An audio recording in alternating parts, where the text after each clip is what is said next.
আজকের গল্প নিষিদ্ধ দরজা।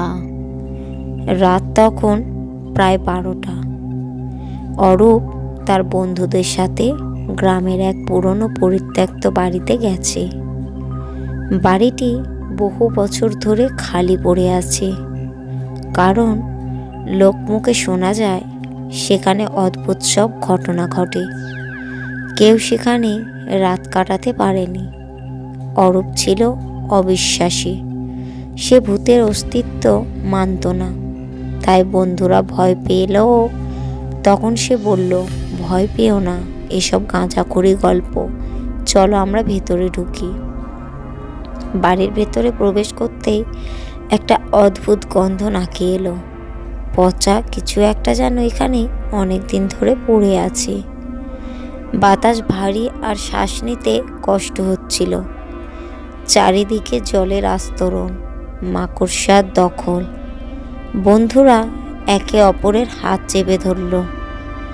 একটি ঘর থেকে হঠাৎ কিসের যেন শব্দ এলো, ঠক ঠক ঠক।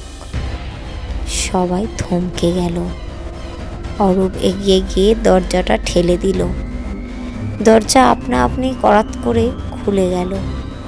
ভেতরে তাকাতেই চমকে উঠল সবাই। ঘরের মাঝখানে একটা পুরনো কাঠের চেয়ার, আর তাতে বসে আছে এক ছায়া মূর্তি।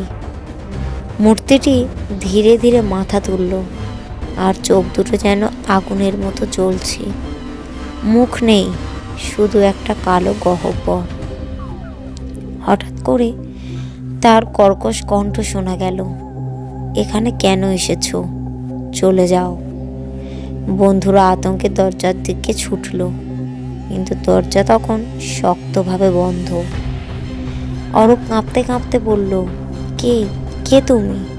সেই ছায়া মূর্তিটি ধীরে ধীরে উঠে দাঁড়ালো। বাতাসের মধ্যে একটা গা ছমছমে ঠান্ডা অনুভূতি হলো। আমি এই বাড়ির মালিক। 100 বছর আগে আমার বিশ্বাসঘাতক বন্ধুদের হাতে খুন হতে হয়েছিল। এখন আমি প্রতিশোধের অপেক্ষায়। এরপর মুহূর্তের মধ্যেই ছায়ামূর্তিটি হাওয়ার মতো অদৃশ্য হয়ে গেল। দরজা আবার আপনা আপনি খুলে গেল।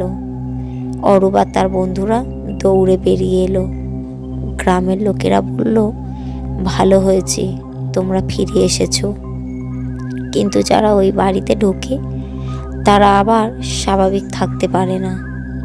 সত্যিই এরপর থেকে অরূপ আর তার বন্ধুরা প্রায় রাতেই অদ্ভুত দুঃস্বপ্ন দেখতে লাগলো।